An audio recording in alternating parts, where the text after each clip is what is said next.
এই গল্পটা শুনে হয়তো আপনি কাউকে চিনতে পারবেন, হয়তো নিজেকেই। এক শহরে এক শক্তিশালী মানুষ বাস করত। শক্তিশালী মানে শুধু পেশিতে নয়, তার ছিল টাকা, ক্ষমতা, সম্মান। মানুষ তার সামনে দাঁড়িয়ে কথা বলত। অনেকে তার নাম শুনেই চুপ হয়ে যেত। সে অভ্যস্ত ছিল, সবাই তাকে গুরুত্ব দেবে, সবাই তার কথা শুনবে।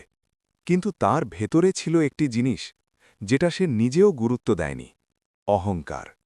সে মনে করত, আমি যা হয়েছি সব আমি একাই হয়েছি। কেউ তাকে সাহায্য করেছে এই কথাটা সে মানতেই চাইত না। সে মানুষকে দেখত উপরে থেকে। তার চোখে সবাই সমান ছিল না।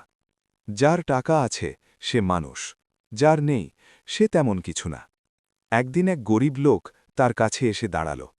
লোকটি খুব শান্তভাবে বলেছিল, ভাই, একটু সাহায্য দরকার ছিল। সে কথা শেষ করতে পারেনি। শক্তিশালী মানুষটি হাত নেড়ি বলল, আমার সময় নেই, যাও। এই একটা মুহূর্তে তার চোখে সে বড় ছিল, কিন্তু সে জানত না এই মুহূর্তটাই তার পতনের শুরু। সময় যাচ্ছিল, তার ব্যবসা চলছিল ভালো, আর যত ভালো চলছিল তার অহংকার তত বাড়ছিল। কেউ উপদেশ দিলে সে হাসত, কেউ ভুল ধরিয়ে দিলে সে রেগে যেত। একদিন তার এক পুরনো বন্ধু বলেছিল, ভাই, সবকিছু চিরদিন একরকম থাকে না। সে হেসে বলেছিল, আমার মতো লোকের ক্ষেত্রে এগুলো খাটে না। এই কথার ভেতরে ছিল আত্মবিশ্বাস। কিন্তু আত্মবিশ্বাস আর অহংকারের মাঝের লাইনটা সে বুঝতে পারেনি। এরপর হঠাৎ সমস্যা শুরু হল। প্রথমে ছোট একটা ক্ষতি। সে পাত্তা দিল না, বলল, ব্যবসায় এগুলো হয়। কিন্তু ক্ষতি আবার এলো, আরও বড় হয়ে। সে অস্থির হল, তবুও কাউকে শুনল না। কারণ অহংকার মানুষকে বলে, তুমি একাই পারবে। বন্ধুরা সাহায্য করতে চাইল, পরামর্শ দিতে চাইল, কিন্তু সে কাউকে ঢুকতে দিল না তার সিদ্ধান্তের ভেতরে। সে একা হয়ে গেল। ধীরে ধীরে একদিন অফিসে এসে দেখল, অনেকেই আর নেই। যারা একসময় তার চারপাশে ঘুরত তারা দূরে সরে গেছে।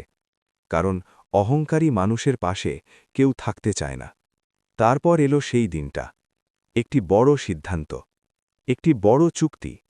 সে ভুল করল, আর সেই ভুলটা সে ঠিক করার সুযোগ পেল না। সব একসাথে ভেঙে পড়ল। সে চুপ করে বসে রইল।